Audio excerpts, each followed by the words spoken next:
صحیح بخاری میں ایک حدیث پاک ہے کہ رفع دین ثابت ہے. کیا کبھی رفع دین کرنا چاہیے؟ صحیح بخاری میں حدیث ہے، رفع دین لکھا ہوا ہے، میں مانتا ہوں. کون کہتے نہیں مانتا؟ ہم سارے مانتے لکھا ہوا ہے، لیکن بات پوری کرے نا. یہ بھی لکھا ہوا ہے کہ حضور ہمیشہ کرتے تھے، یہ تو حضور کے ماضی کی زندگی کا واقعہ لکھا ہوا ہے. صحیح بخاری میں جو حدیث ہے اس کا راوی عبداللہ بن عمر ہے. یہی عبداللہ بن عمر رضی اللہ عنہ کی روایت مسند ابی عوانہ میں ہے کہ مکہ میں کرتے تھے، مدینہ میں چھوڑ دیا تھا. یہی صحابی ہے، یہی صحابی مسند ابی عوانہ میں یہی صحابی ہے. تو اس صحابی کی مکی زندگی کے بعد فلما ہاجر الی المدینہ، یہ لفظ ہے. تو عبداللہ بن عمر وہی صحابی بخاری میں بتا رہا ہے. پرانی بات وہ آپ نے لے لی ہے، بعد کی بات وہ حدیث پاک میں بتا رہا ہے، وہ آپ نے چھوڑ دی ہے.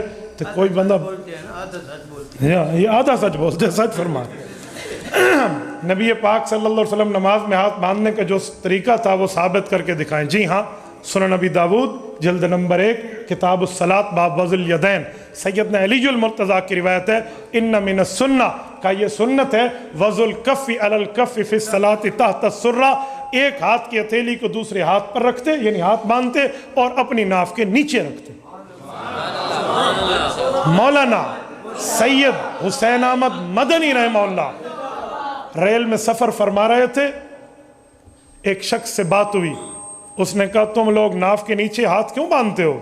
تو انہوں نے کہا کہاں باندھنا چاہیے؟ انہوں نے کہا جی سینے پر. انہوں نے کہا تجھے پتہ ہے ہاتھ باندھنے کا مطلب کیا ہے؟ انہوں نے کہا تسی دس دو. انہوں نے کہا باندھنے کا مطلب ہے بند کر دو. تو شہوت ہوتی ہے نا، مرد کی شہوت ناف کے نیچے ہے، ہم ہاتھ بند کر کے شہوت کو باندھ دیتے ہیں کہ ہمیں اپنے شہوات نہیں چاہیے، اللہ کی ذات چاہیے. تو ہم مرد ہیں، مردوں کے طریقے پہ ہاتھ باندھتے ہیں. جن کی شہوتیں یہیں تھی وہ تو یہیں باندھتی ہیں. تو اب تو فیصلہ کر لے تو مرد ہے یا عورت ہے.